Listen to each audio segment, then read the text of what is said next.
This weekend presents a chance for all 32 NFL teams to begin a new chapter. It's kickoff week across the league and an opportunity to turn the page for all teams across the country and find a way to get back to glory. That's exactly what the Dallas Cowboys will aim to do in Chapter 62 of their storied franchise's history, starting this week against the Tampa Bay Buccaneers. It was an offseason for the Cowboys that had its ups and it had its downs. It started with a disappointing loss in the wild card round, and then they welcomed new faces. They said goodbye to old faces, and an opportunity now presented in front of them to go all the way back to the playoffs and finally finish the job. It all starts tonight, though, as Tom Brady and the Tampa Bay Buccaneers invade AT&T Stadium and try and take Cowboys Nation down a peg. But that's not what the Cowboys have in mind. They have a new start, a new opportunity, and we've got Cowboys Pregame Live to break it all down for you. It's the Cowboys and the Buccaneers. Week 1 of the NFL season is here.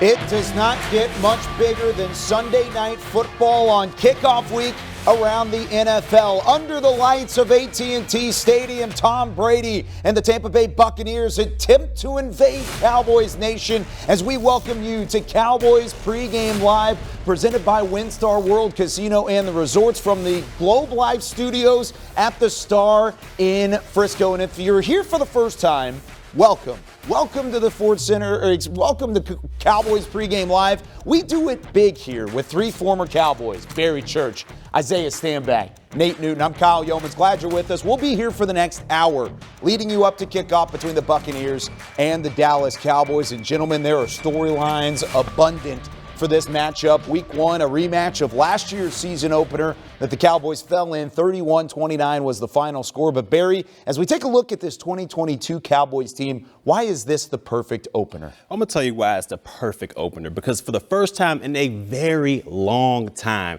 the strength of this Cowboys team is the defensive side of the ball. And me being a defender, you got to love it. So I cannot wait until I see Dan Quinn and his defense fly around on all cylinders and make life hard for Tom Brady out there. Well, when you're starting off a new campaign, a new season, you want to know exactly what you're dealing with. And that is a great opportunity against a team that we know is proven, has a proven leader, and a team that we need to get some payback and a little bit of redemption from last year. The first quarter of the season is going to be difficult. It's going to be nice to get off to a good start. What I need is a totally different from what you guys are talking about. And I know I'm going to get off kilter here. We need to be efficient this year. We need to be good at what we do. We need to be able to mix in the run, make things happen. And yes, Dak is healthy. That's a big one. And now Dak Prescott and really a core of members returning back this season. You've still got the Zach Martins. You still have Dalton Schultz, CeeDee Lamb taking a step to wide receiver 1. The majority of your defense is back, including Micah Parsons, Leighton Vander Esch, Trayvon Diggs, and then Jaron Kearse. We're going to get to him coming up here in a little bit as well. But there have been some changes, and the expectations have been tempered because of that. But, Nate, why should there still be hope for Cowboys Nation? Oh, man, because we're young. We got a nice first-round pick we throwing out there at the left tackle and Tyler Smith. But more importantly, I said it before, we're young. We got Dak out there. Well, we're live, Nate, but other than that, God. You got to keep going. So yeah. You're young, but you also have some experience, and there's a veteran aspect to this team that's combined with the youth, right? That's right.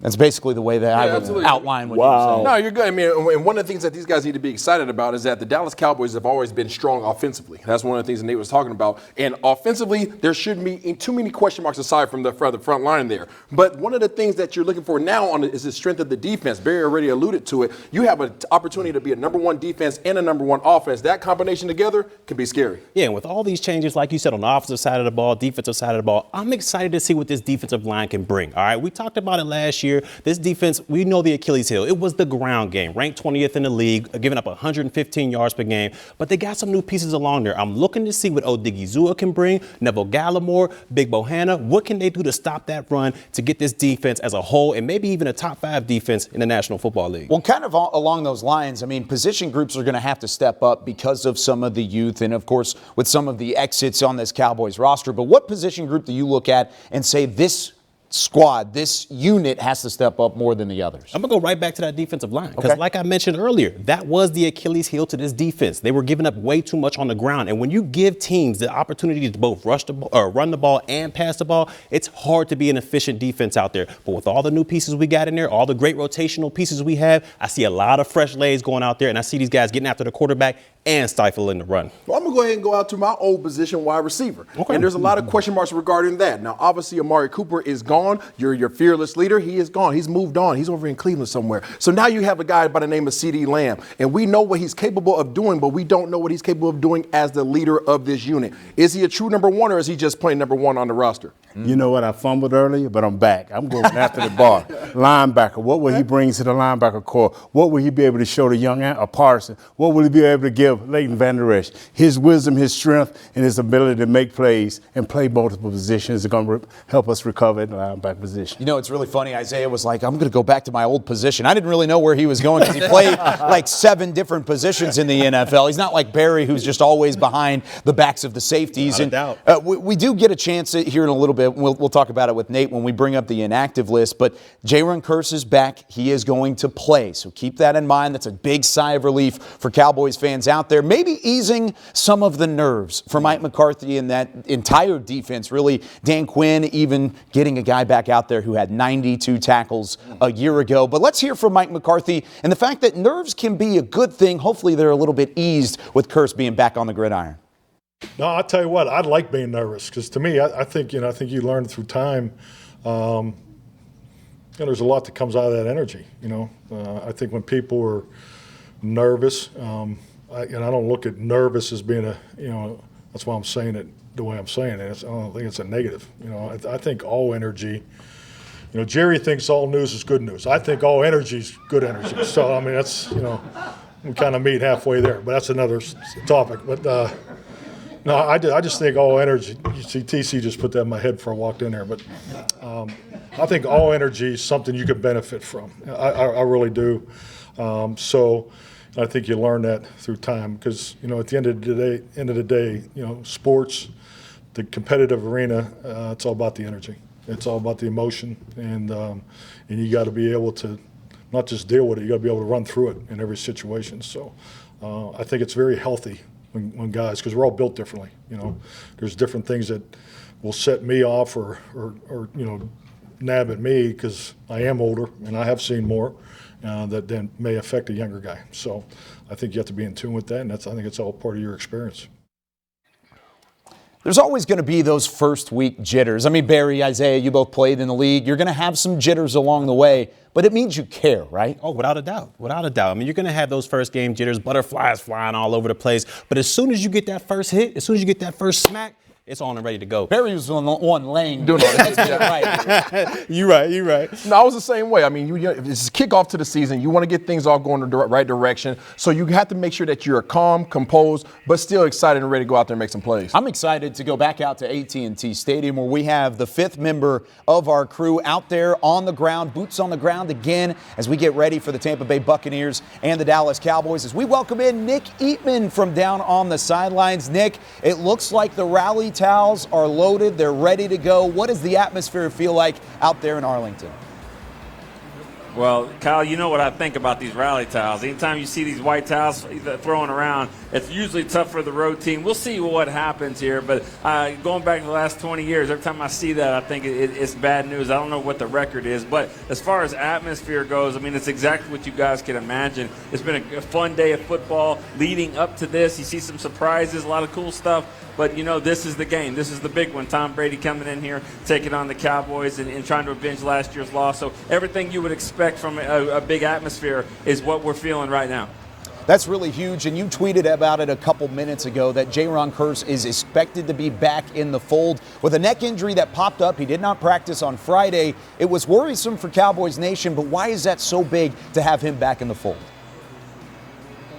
Because he's the guy that kind of sets the tone here. I mean, last year he was a surprise to be not only on the team, but also a guy that they relied on. And so, he kind of, like I said, he sets the tone on defense, gets everyone going. And, you need that guy that is more the enforcer. We heard about it on the offensive line, but from the defensive standpoint, Tank has done it. Micah Parsons obviously is getting into that role, but Jayron Kearse has it as well. And I think the worry was the fact that neck injuries aren't usually something that go away easily. Maybe he slept on the wrong side of the bed. Who knows? But anytime you see neck, you cringe a little bit. So I think that was kind of the key. But he's going to play close to the box. He's going to be all over the place, and a guy that will be flying around. So they really need him for this defense.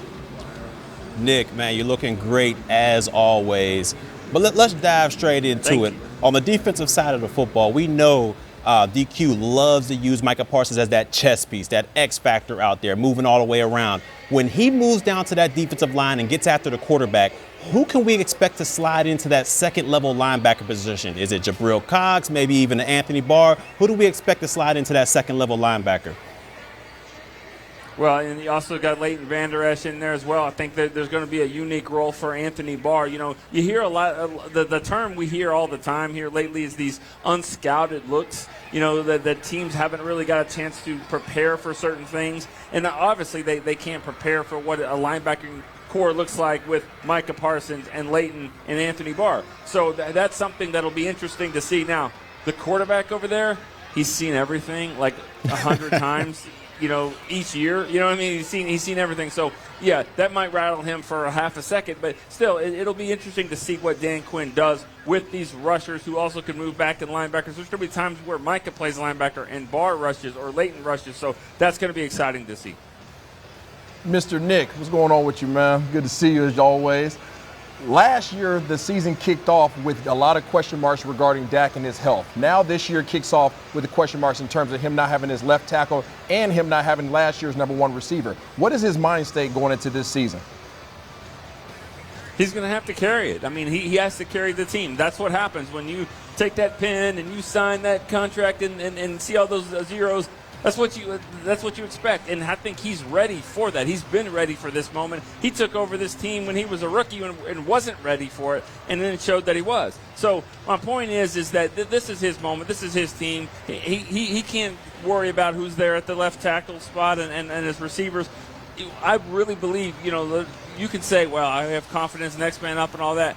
I believe that he believes that, and I think that he'll play that way. I don't believe he's worried about Noah Brown on the outside or worried about Tyler Smith at left tackle or any of the inexperience in the middle of the line.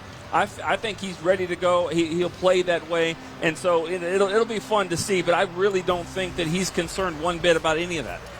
Nick Eatman joining us from AT&T Stadium. Nick, thanks so much for the insight. Enjoy the game. We'll check back in with you soon. There he goes, Nick Eatman, and we'll have him throughout the season here on Cowboys Pregame Live. And we love hearing his insight, and man, what he said there about Dak Prescott could not be more true. There is pressure on Dak because the weapons aren't necessarily around him, but one thing that will never be lowered for Dak Prescott is going to be the preparation that he has in store. How much pressure is he under this season to really get the job done? I think there's a lot of pressure on Dak Prescott. I mean, when you're looking at this guy, if he wants to be considered one of the upper echelon quarterbacks, one of the Bradys, one of the Rodgers of the world, he's going to have to go out there and perform well, and not only perform for himself, but he's going to have to elevate the play of his young receiving core out there. They're not very experienced. They have a handful of catches to their name when I'm talking about Noah Brown and Kevontae Turpin and all those other young receivers out there. He's going to have to help elevate those guys to the next level, and I think and believe he has the possibility to do that this season, starting today against Tampa Bay. Well, Barry, that was some of the pressures that you have in terms of coming into the season. But in terms of who Dak Prescott is, he led the league last year in 2021 with 1,100 yards and 9 touchdowns under real duress, under pressure. So in terms of who he is, he's built for this. He's ready for this moment, and he's ready to take on the Tampa Bay Buccaneers for the season kickoff. So you're basically saying not even the metaphorical pressure. You're saying physical pressure coming at him. And Todd Bowles is probably going to send the heat tonight. Oh, you know it. Absolutely. They're definitely going to bring it, and that's why that stat is so important, because you have to know and rest assured, regardless of what's going up front, regardless of the changes on the outside, this guy is used to being under pressure, and he can handle it accordingly. And there's really been a benchmark set throughout the league on how to prepare as a quarterback, and that benchmark has really been upped by Tom Brady and what Tom Brady has done on the other side of the football. Dak Prescott spoke about it early in the week, about his respect for Tom Brady, trying to strive for the success that he had, and of course, trying to take him down at the same time. I mean, I think you should. If somebody's done it, it can be done. And so, I mean, as everybody was saying, I think agree, right? He's the GOAT. He's the standard when you talk about winning Super Bowls and championships, and he's won 7 of them. So he's won more than any other organization. So I would hope young guys do. I know I do for sure. He's got somebody that you can look up to, how he's handled his career on the field and off the field, honestly, both ways. So, when somebody does something, it's not out of reach for anyone. So I would hope young quarterbacks are doing that. With all the young players in the lineup, are you limited in any way in terms of audibling during the game? No, not at all. I mean, that's what this whole offseason's about. That's what the training camp's about. It's what this week's about. If there's any adjustments, things that have to be made at the line of scrimmage, the young guys or a new guy or whoever it is has already been filled in, already been repped it. We'll continue to do that over these next couple of days. So I'm not limited to any audibles, any getting us in the right play, making the right check. No limitations from our young guys at all. The focus has always been there for Dak Prescott. He continues that into year number 7. That's hard to believe, as the quarterback for the Dallas Cowboys. Welcoming in Nate Newton again, 6-time Pro Bowler, 3-time Super Bowl champ. And when you look at Dak Prescott, of course, you played with Troy Aikman. He understands pressure. Yes. Because Troy went through it. Tony Romo went through it. Roger Staubach went through it. When you're the quarterback for the Dallas Cowboys, there are ways that you have to deal with pressure. How does he do that tonight? Just easily. Just be efficient. Be who he needs to be. You guys talked about earlier how he handles the physical pressure. He knows where the blitzes are coming from. It's not much that you can throw at him that he's going to see that's different. I mean, he's just like Tom Brady. Not the years, not the big games, but here we are once again. I just believe that if he's efficient going into at the end of the half, make sure they have the ball. At the end of the game, make sure they have the ball. And that way you give Dak every chance to outdo this guy. Only 2 quarterbacks over the last 2 seasons have had over 300 yards per game on average. That's Tom Brady and it's Dak Prescott. They've put up the stats. Dak Prescott going to have to try and put up the wins as well. Does he have to outduel Brady in terms of the stats tonight? Nah, because last year he outdueled him. Okay. Brady had 2 interceptions. He had 1. He threw for more yards. He had more passes caught. He 42 for 58. Brady was 32 for 50. So he was better.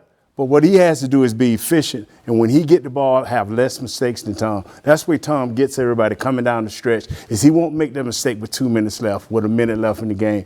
That's what our guy Dak has to do. Don't make that mistake that will cost your team. He threw the ball 58 times against Tampa Bay last year. Dak Prescott had 403 yards. Tom Brady on the other side also 3 for 379, but it was an outdueled, I guess, statistically for Dak Prescott. Still ended up in a 31-29 loss for the Cowboys. Now, let's see who the Cowboys are having to deal without in this game today. The inactive list out for the first time, and some names that were on here that you expect. Michael Gallup, of course, trying to return from an ACL injury that he sustained in Week 17 last year. Jabril Cox coming off of a knee injury of his own.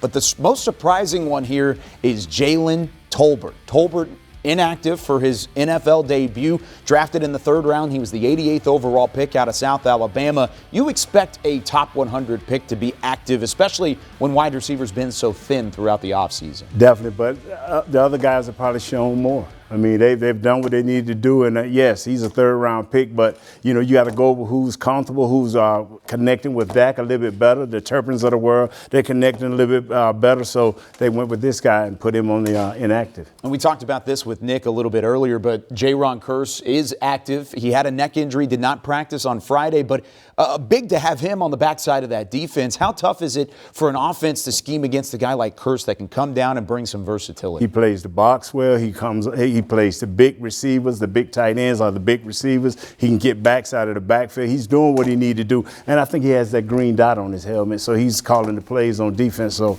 he's the man. How would Dallas have to adjust without Jaron Kearse? If he was to only be on a pitch count tonight, didn't necessarily play a whole lot, how would they move some pieces around to try and make sure Dan Quinn still has people to be successful? I think you go more with the corners. You have more 3-corner sets, more 4-corner sets, because that's what he does. He's able to take away that big target. So that would be something. Now you have to ask, will you put Parsons back there to cover tight ends? Will you put Anthony Barr back there to cover tight ends? Because that's what he does. He takes away your tight end, and he's physical enough to come up into the box and make tackles. Kearse is one of those guys that it's rare to see his ability throughout the league. He can do so many different things on the backside of the defense, and he can try and confuse an opposing quarterback. But Mike McCarthy said it earlier in the week, we do not want to play chess with Tom Brady. He's seen it all. He's seen so many different looks throughout his storied NFL career. Dan Quinn actually talked about it, and of course Dan Quinn and Tom Brady have some Super Bowl history to their own right. Here's what he had to say about his game plan and his strategy going up against one of the GOATs at the quarterback position.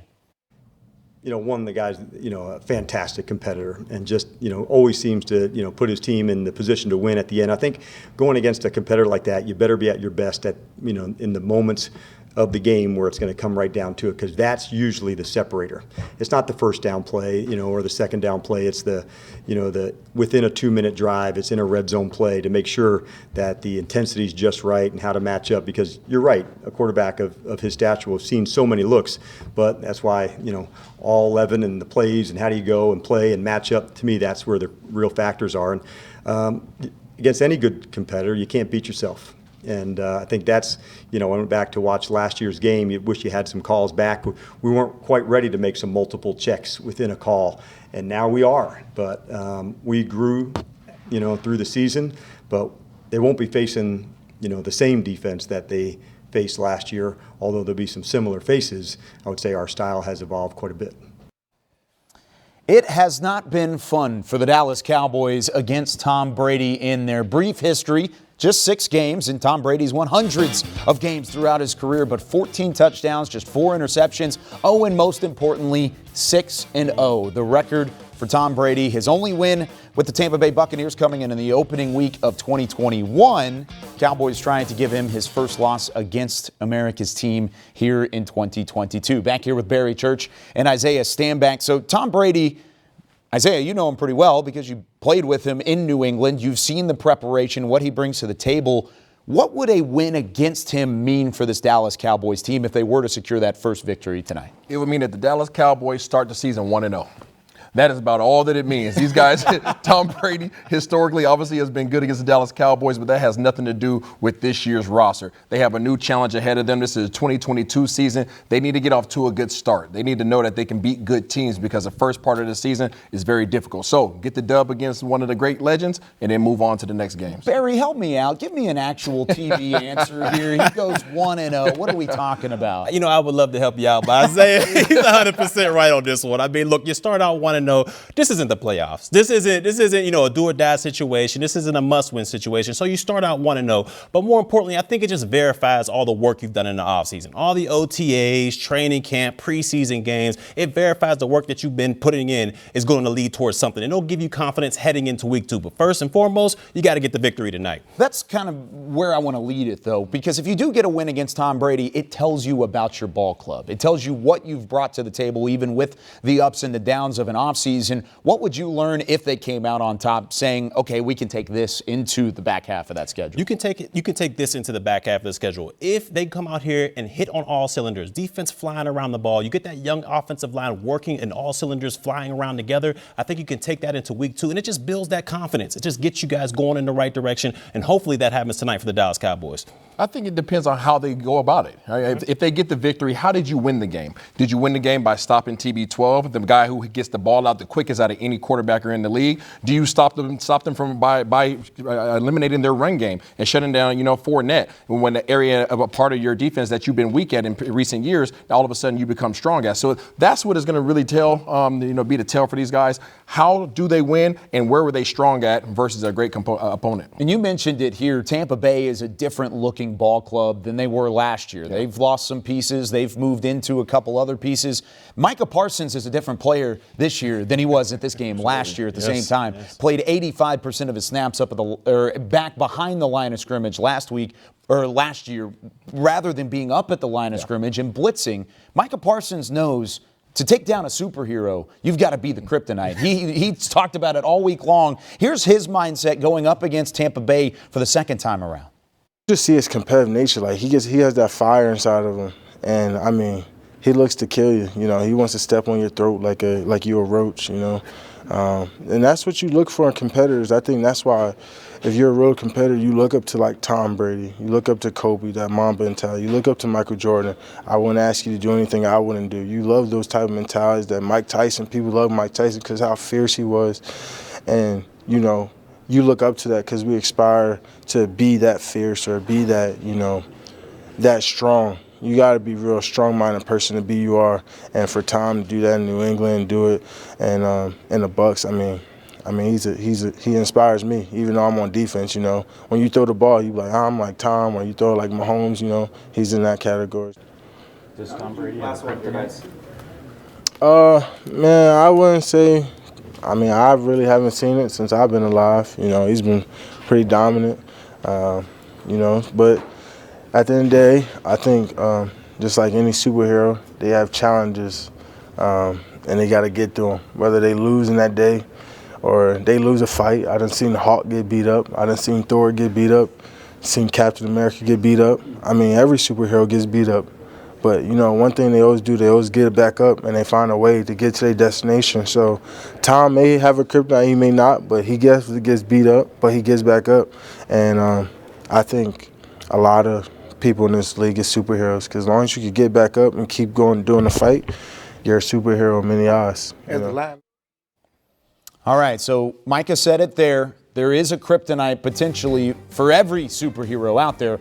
Isaiah, you played with Tom Brady. Where is the kryptonite? Is it outside? Is it inside? Where are you looking forward to it for? It's going to be right there where Micah wants to take advantage of these guys, and that's right in the interior portion of the offensive line. You think about the three interior guys for Tom Brady. He's missing his guys, Ryan Jensen, Alex Kappa, and then Ali Marpet. Those are his three main dogs, and those guys are no longer there. So all of a sudden, that top 16%, he was only pressured 16% of his passes last year. I don't think that's going to be the case no longer with those guys missing.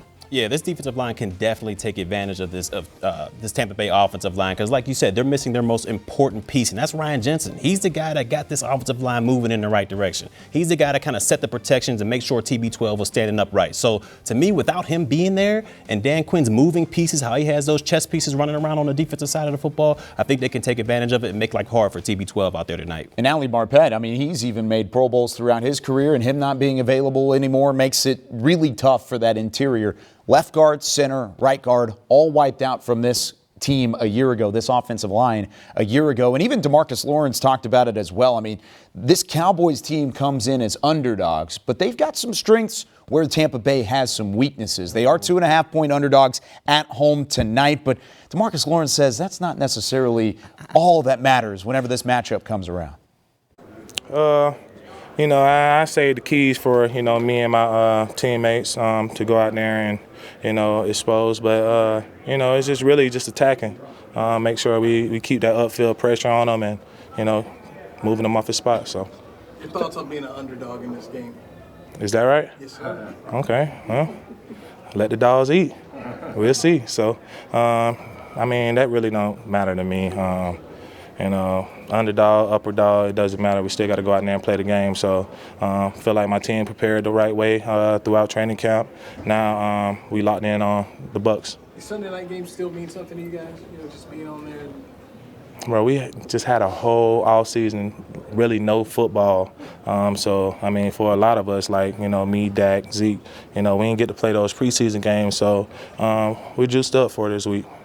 How much more confident are you guys coming into the season, this second year under Dan and this system, just playing fast? All right, yeah, the confidence did grow, especially second year in the system, being able to have the same, type of group around you, it's easier to communicate. So with that said, we're going to just keep pushing the clock. Any side bets between you and Micah for most sacks this year? Oh, most definitely.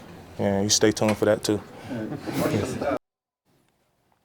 DeMarcus Lawrence going to try and get after that man right there, Tom Brady. He always has the fist pump in the end zone. Even when he's on the road, he brings the confidence. He brings the swagger, and the Cowboys are going to try and knock him down a peg tonight. DeMarcus Lawrence, Micah Parsons, we just heard from both of those guys. They're going to play a big role in trying to get after Brady in the pocket. Now, here's the thing about Tom Brady. He still does rely on the run game quite a bit, and that's part of the balanced attack that he's had throughout his career. He gets the job done himself, don't get me wrong, but having a ground game really opens things up for an offense, even with Tom Brady back there. Last year, the Cowboys did a fantastic job of slowing down Leonard Fournette. He had 9 carries, just 32 yards. He signed a 3-year, $21 million deal this March. So he's done plenty for Tampa Bay to have some confidence in him. How do the Cowboys replicate that success tonight? Look, they're going to have to shut down Tom Brady and this rushing attack, like you mentioned, Kyle, because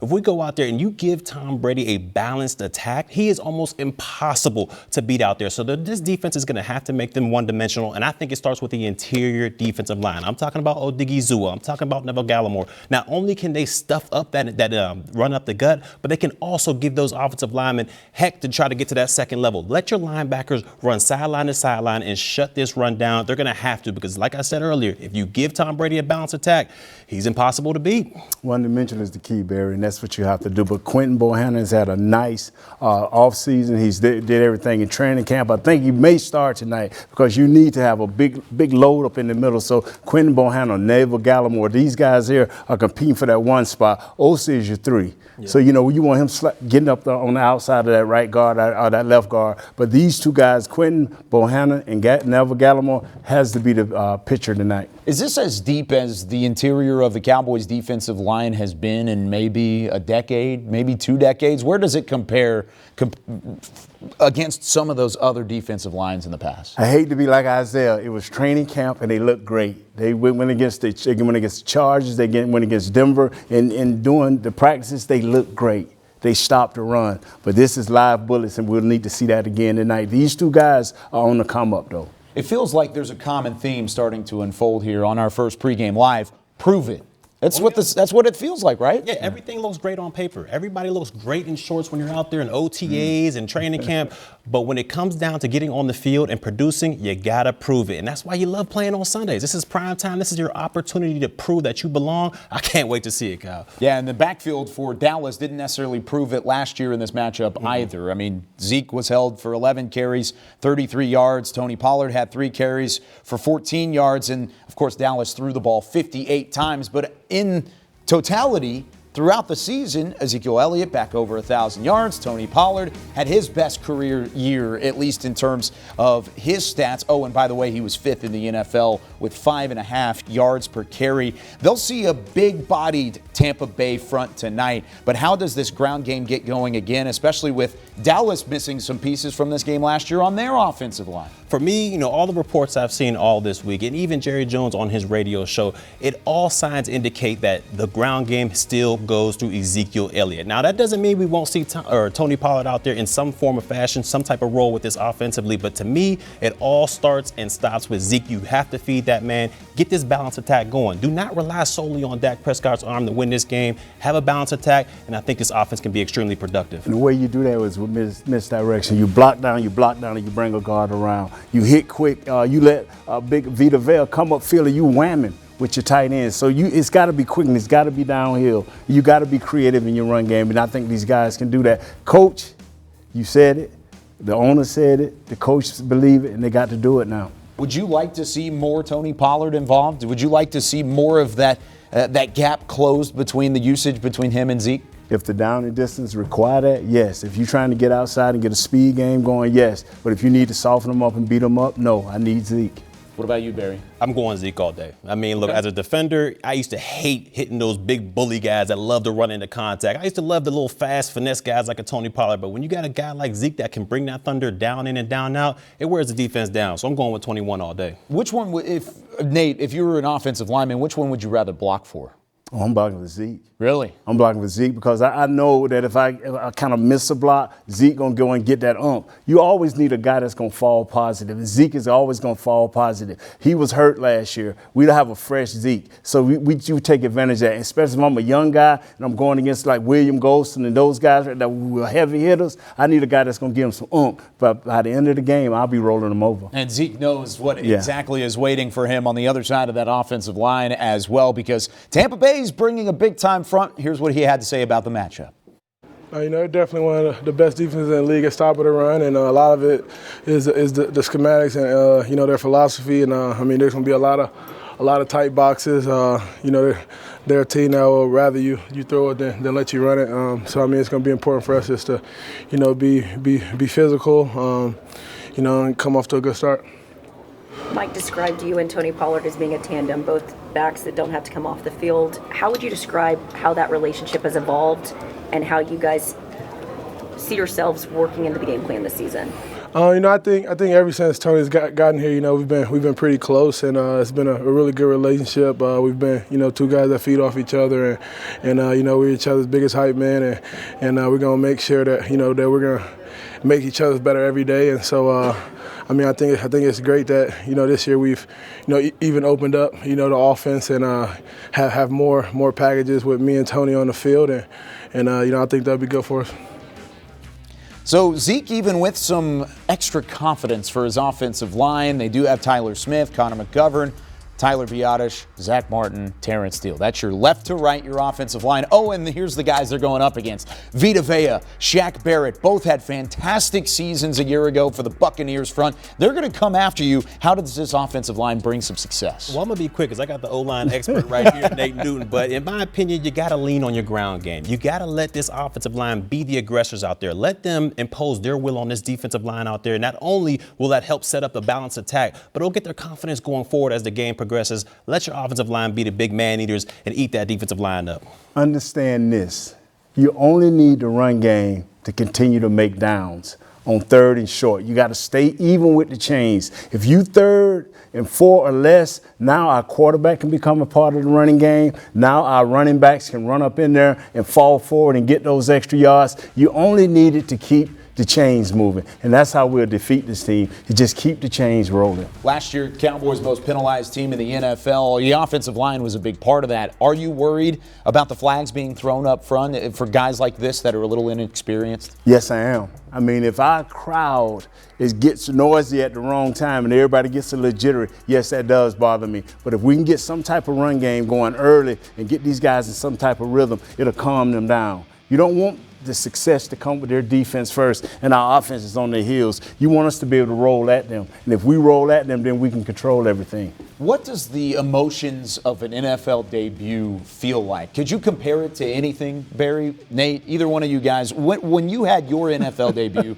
what was that emotion like? What was that anxiety like? It was so confusing to me because, I felt energized. I wanted to go out there. My aggression was rolling, but then I also just felt the butterflies rolling up on me. Tears were coming down my eyes. It was something that you can't really explain unless you're out there on the field. So I understand what those players are going through. Butterflies are going to be rolling. But like I mentioned earlier, Kyle, when you get that first smack, after that, it all just becomes football at that point. Your head coach said all energy is good energy. You have it flying all over the place. You have to try to harness that thing.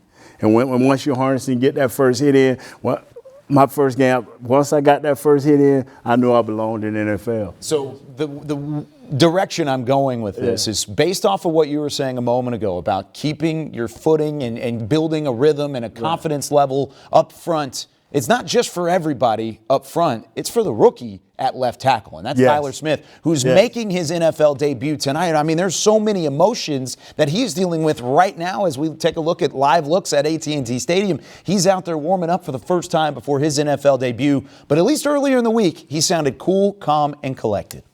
I mean, I'm super excited. You know, it's the culmination of a dream. I know I say that a lot, but, you know, I'm thankful to God just to be here. And, man, it's an exciting time. You know, I can't wait to be out there.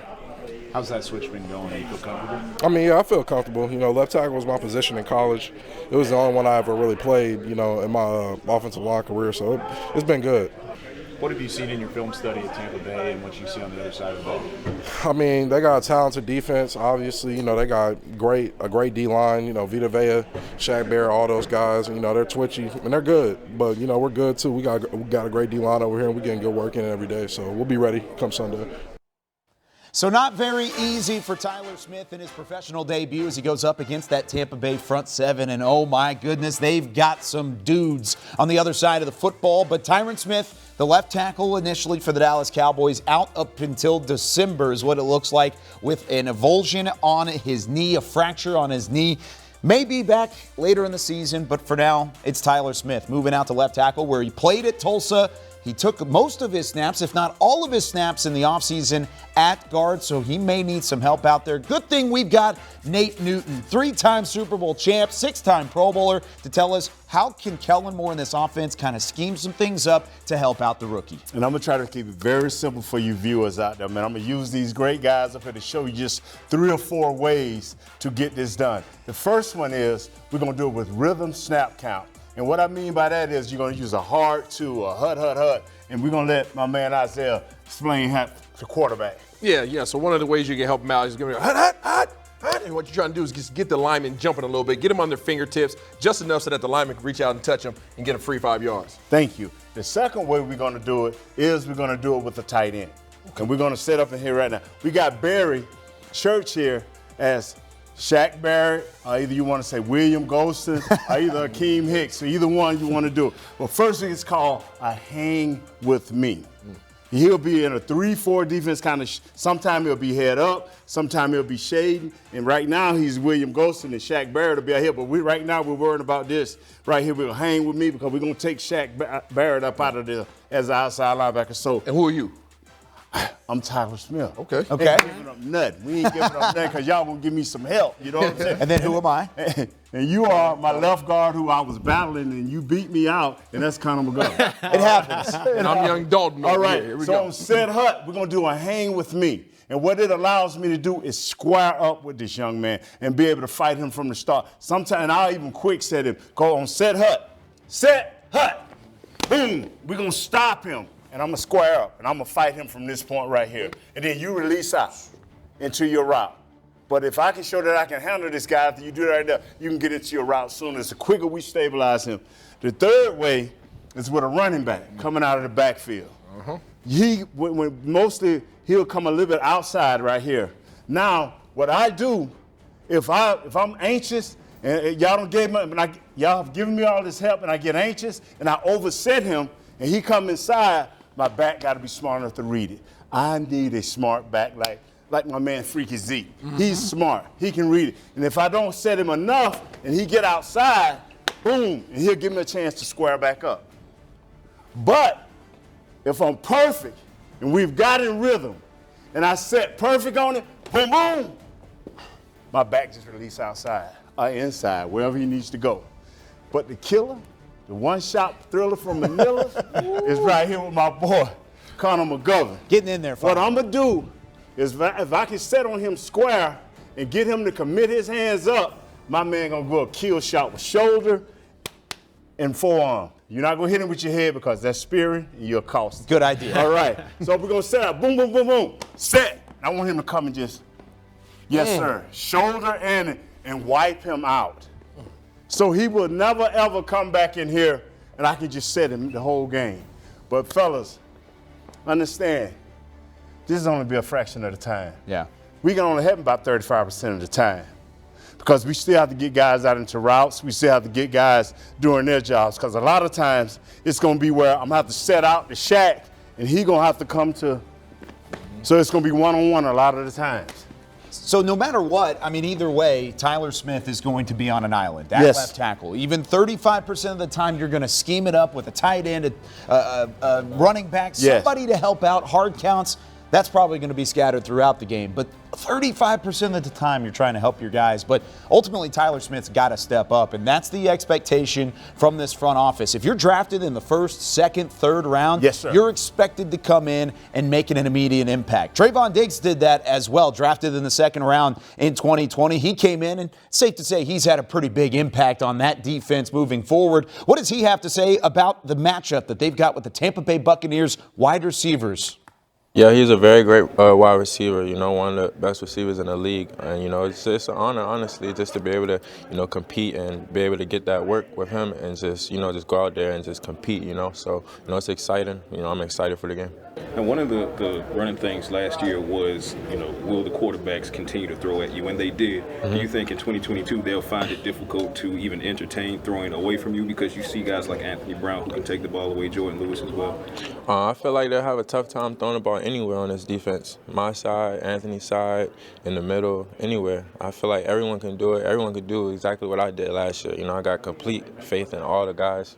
I seen them work. I work with them every day, so I know what they're capable of. So, that's just on them. Decide where they want to go with the ball, and we'll see what happens.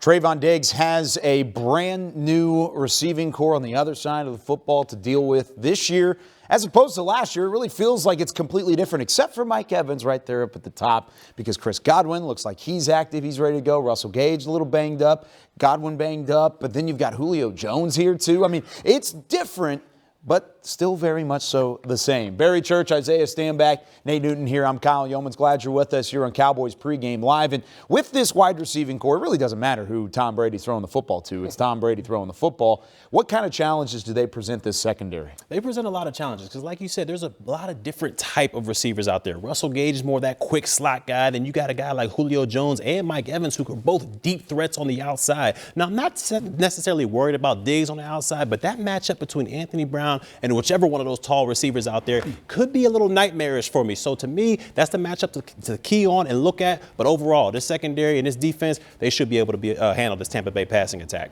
I don't disagree with you, but I do believe that TB12 is going to test our number 7, which is Trayvon Diggs. I think last year they only faced each other about 5 times in terms of him lining up over Mike Evans, and he got the best of him. Mm-hmm. All right, but the only problem is Mike Evans is third all time in terms of consecutive years with 1,000 yards with 8. Right, 8 consecutive years over 1,000 yards. I think TB12 is going to try to do what he can to contribute to the 9th year in a row. I just wondered about who's going to stick Julio Jones. I mean, a guy that's got all this experience, all this power, sheer power. Can we put a second corner on him or a third corner, and can they hold up, especially when they go to the red zone? Even though Julio is not a big red zone guy, what they going to do with that if they put him in there? Trayvon Diggs, who had 11 interceptions last year, his encore season starts off with these two guys going up against him, trying to replicate maybe some of that success. But also at the same time, you don't have to have 11 interceptions to have a great season. If you can shut down Mike Evans like you did last year, 3 receptions, 24 yards. Now, he did have an interception, so let's keep that in mind. Right. He still had the turnover, even with the great numbers. But Trayvon Diggs is going to have to go up against these two guys. If Godwin is fully healthy, like we're being told he is, can he present just a little bit of a mismatch for Evans if he were to go back over that direction? I don't think he presents that much of a mismatch. Godwin, he's coming off that ACL injury, so I'm not sure how much he's going to be like he was last year. So I'm not necessarily worried about that matchup. To me, it's all about Evans and how we can control him and contain him during tonight's game. Yeah, I'm not too concerned about Godwin either. I think more so I'm on the Nate train in terms of Julio Jones. Yeah. And, especially with Nashawn Wright and Israel Mukuamu not being active tonight. Those are 2 of your larger defensive backs. So that presents more of a problem to me, especially as they get into the red zone. You know what? We got to cover these guys, regardless of who it is, regardless of who our defensive backs are, regardless of Goodwin. He's not healthy, and I don't think that he's ready to play. I mean, you coming off ACL, he's not going to be ready. I would get up and jam him, and I would make him prove that he can play ball. Yeah, so you want to challenge him early on. Yes. That's probably what teams will do to Michael Gallup when he returns. Of course, he's inactive this week. That's not necessarily a surprise. But Godwin being active, I think a little bit of a surprise. People kind of expected for him to wait a week and then come back. He did not practice earlier in the week. Now, Team speed is going to help out Dallas a lot when covering these wide receivers and going up against the Buccaneers. Jordan Lewis joked around throughout the week about who has the most team speed on this Dallas Cowboys secondary, and it's not necessarily who you might think. System expertise, and we've been playing fast because we understand what's going on. We understand how he wants to get it done, and you know, it just feels good to see guys flying around. Is that the difference between track speed and football speed? Yeah, you gotta know. You gotta know what's going on. I mean, track speed, you see a finish line and you just go. You don't think about too much. But in football, you gotta see, your adjustments and who's in front of you and what's going on. So once we can see that, it helps us all the more. Who's the fastest? Who's the fastest? On the team? Yeah, or on the defense? On the defense, Anthony Brown. Anthony Brown is the fastest guy on the defense. You was about to say Micah or something like that? I was wondering if you were going to say Micah. No, I mean, I don't know if he might be a close third, second. But I don't know. AB is the fastest, for sure. Michael would say he's first. Absolutely. You got to go ask him that. So Jordan Lewis joking around, he said, okay, it's not necessarily who you'd think. Well, we've got the receipts. Ooh, okay. Fast and furious 40 times for this Cowboys defense. 4-3 for Kelvin Joseph, who is active, by the way. He was in that final preseason game. He left with a concussion. Anthony Brown, he's shown plenty of speed, had a career year a year ago, trying to rebound in week 1.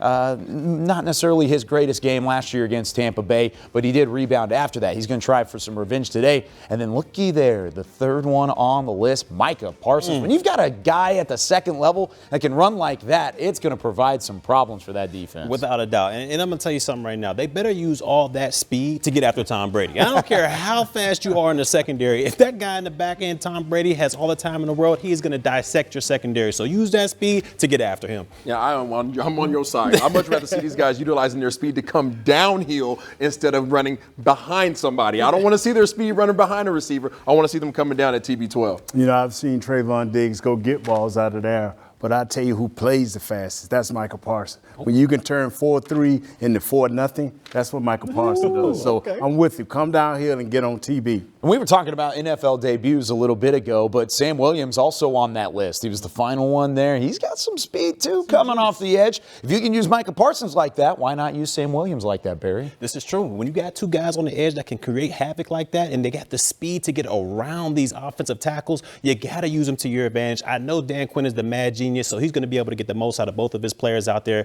I'm excited to see what the young rookie can bring. All right, speaking of speed and speaking of rookies, we have to talk about Kevontae Turpin. Turpin, of course, with a punt return touchdown, a kick return touchdown in the same preseason game, week 2 of the preseason at SoFi Stadium against the Los Angeles Chargers. He took 2 kicks to the house, both in the first half. Is it possible, just a pipe dream, that he's still flying under the radar, Isaiah? Because when something happens on special teams like that, it seems like red flags go up around the league. Are they even going to kick it to him? On kickoffs, they will not kick it to him. They'll kick that thing through the goalpost. On punt returns, they necessarily can't control that. So what they'll try to do is they'll try to sky it. But what we can do to combat that is by having a little vice on the outside. 2 guys go ahead and guard their guy, their gunner that's trying to come downfield. All you need to do is give him 1 step, and that boy turns into a McNasty. Without a doubt. And I'm not looking at him to go out there and return each and every kickoff. He might not even touch the end zone today. But what he can do is he can set this offense up with good field position. If he's able to do that, it'll take a lot of pressure off Dak Prescott and this offense to go down the field and score some touchdowns. I love the addition of Turpin out there. Yeah, and he's not necessarily completely under the radar. He still might be from a league-wide perspective, but there is somebody in that wide receiving core that is not under the radar, and that is CeeDee Lamb. He is being expected to take that jump to the number 1 wide receiver core, or number 1 receiver in this wide receiver core immediately. And here's what he had to say about some of his preparation and watching guys like Cooper Kupp around the league. A lot, man. At your position, at your respective position, I feel like you always want to look at the best, and whoever they consider the best, you want to watch what he's done throughout the season. And I love what he's done. I love the way he runs routes and his ability to compete. And I'm not too far off, honestly. And that's personally how I feel. And I feel like I can literally be one of the best receivers in this NFL. You feel like you can be dominant this Most definitely. When you're confident in your training the way that you are, what does it do for your confidence now that the season is here? Confidence can only take you so far. Personally, that's how I feel. And I feel like, you have to have confidence in this league or else you will get kicked out, chewed up, and spit out. And that's personally, like out of experience, you can't really get down on your bad plays or anything. It's kind of like time to move on and just go out there and do it again and make a play. Is there a comparable week leading up to this game on Sunday and the expectations of you to another point in your career? Not necessarily. I feel like I've had this mindset, going on for years, like that I've played ball competitively, just going out there having fun and obviously compete, but just most of all have fun with the guys that I've been training with this whole time, and get a bond. And literally, like I said earlier, there's no better joy than catching the dub. So CeeDee Lamb expected to take that jump to the number 1 wide receiver. What would the expectations look like, Barry, when you're wanting him to take that jump? What would it end up being? To me, I want to see him out there leading the team by far in targets. I want to see this guy, whether he's in the outside, the slot, put him in at the point, at a trio effect, whatever the case may be. I need him to be leading this team in targets by far. Find a way to get him the ball. I know Todd Bowles is going to dial up something to double team him, but Kellen Moore, this is where that boy genius needs to come out. You got to get your playmakers the ball early and often, and I hope to see it from CeeDee Lamb. I'm with you on some of those aspects, but in terms of the targets and in terms of how many times they coming after him, I don't really care about that. I care more so about the completion rate when the ball does come his way. I want to see him completing at least 80% of the passes that are targeted towards CD. And the other thing that I'm looking for is his leadership qualities. Okay. That's the jump that I want to see. I want to see what happens when there's a bad ball, when Dak overthrows him or misthrows. How does he respond to it? How does he lead these guys as they continue to come back? And what he's talking about is body language. Yep. When the quarterback throws it a little bit behind you, do you be like, oh, it's okay, it's okay? Do you walk back to your quarterback, hey, it's all right? When something go down with Kevontae Turpin, a young guy, hey, don't worry about it. You got to be that leader, and that's what I believe, and that's what Michael Irvin was. Didn't matter whether he was getting the ball, even though he demanded the ball, that's what happened. Well, and one thing you've been very vocal about is being a leader in this wide receiving core as a whole, because there's a lot of youth there that is inexperienced, doesn't necessarily have the skins on the wall. CeeDee Lamb, at least up to this point, has performed well as an NFL wide receiver. How does he instill some of that on some of these young guys that are maybe getting their first real shot at at an NFL game? Being an example. I mean, you think about some of the guys that he's going to be leading in this room today. I mean, you have Jalen Tolbert, who's a first rounder, who's a third rounder, who's not playing today. Yeah. You have an undrafted guy and really a guy they're not even invested in terms of Turpin up, Dennis Houston up. These are guys that are going to be watching him to see how he carries himself, how he responds to the good plays, how he responds to the adversity. Yeah, it's all about leadership. Lead by example, be that vocal leader, get these guys going in the right direction. You know how we talked about the offensive line and Zach Martin being that guy that gets everything going in the right direction. When it comes to the wide receiver room, CeeDee Lamb is that guy, and he needs to step up and be that leader, and I believe he will tonight. I tell you what, man, it's everything. That leadership y'all talking about, it is everything. It makes your team go. But first of all, I got to believe that you got to get him this ball any way you can. You got to get him off often and early so he can have this confidence. I mean, we want him to be the man, but this kid still wants the ball, and he's young. So it's going to be up to Kellen to give him many targets. How much should Kellen Moore and Dak Prescott rely on Dalton Schultz to kind of fill a role in that core as well? That's 1B. I mean, the other guy is 1A, this is 1B. You got to throw in the ball. I'm predicting this guy going to have 100 receptions, close to 1,000 yards, maybe 10 TDs. That's what I'm believing for Dalton Schultz. And Dalton Schultz needs to be that heavy down blinking on a cold night. I mean, he has to be the guy that you just absolutely need. He's the guy that you rely on because he's a necessity for this team. If Dak Prescott cannot find Dalton Schultz, this offense is going to struggle. Yeah, with all the unproven talent, the young talent they have out there, it's going to come down to CeeDee Lamb. It's going to come down to Dalton Schultz, and I believe Dalton Schultz will be that security blanket. 3rd and 5, 3rd and 6. He's going to look at 86 to make the first down, and hopefully it comes true. Is that what you use? Is the heavy down blanket? Yeah, I'm from Seattle. You got to have them. You got to have a down jacket. You gotta have a little extra layer on top of it. That's what Dalton Schultz is. He's an extra layer for this offense. He may not be the featured piece, but he is going to be utilized, especially in a game like tonight. Let's go back out to AT&T Stadium, where we've got a very special guest here on Cowboys Pregame Live. It's Cowboys COO Stephen Jones.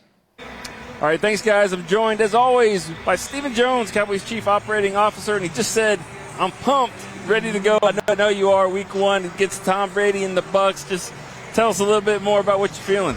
Well, it just doesn't get any bigger stage than this. I mean, we are going against probably the greatest player to ever play the game in terms of any measurement you want to use, championships or whatever. And, it's going to take anything and everything we've got tonight to come out here and do what we want to get done. But at the same time, I feel like we can do that. Our team's very prepared. Mike's got them in a great place. You can feel it. I don't think they're too nervous. I think they're very dug in, very focused, and ready to go play football. Micah Parsons, it was his rookie year last season, first game out of the box. He has to go up against the GOAT, like you said. And now, a year later, Defensive Rookie of the Year, maybe one of the best players in all of football. How more confident are you about number 11 running around? Believe it or not, and this is a big statement, I think he's going to be better. He's going to take the next step. Certainly Coach Quinn and his coaching staff, George Edwards, have really worked with him, and everything that I've seen in camp points to him being even better. And it's a great group that Dan has around him. I think the group as a whole is ready to take the next step in terms of playing defense and really being a factor in every game. Certainly Dan brought the plays on the ball last year to the field, and we made really turnovers were a big part of our identity, and we want that to continue. All right, I'm going to go rapid fire with you. I'm going to throw out a couple of players and see what your quick thoughts are. Noah Brown, making this start tonight. Well, I'm fired up for Noah. He's paid his dues. He's a pro.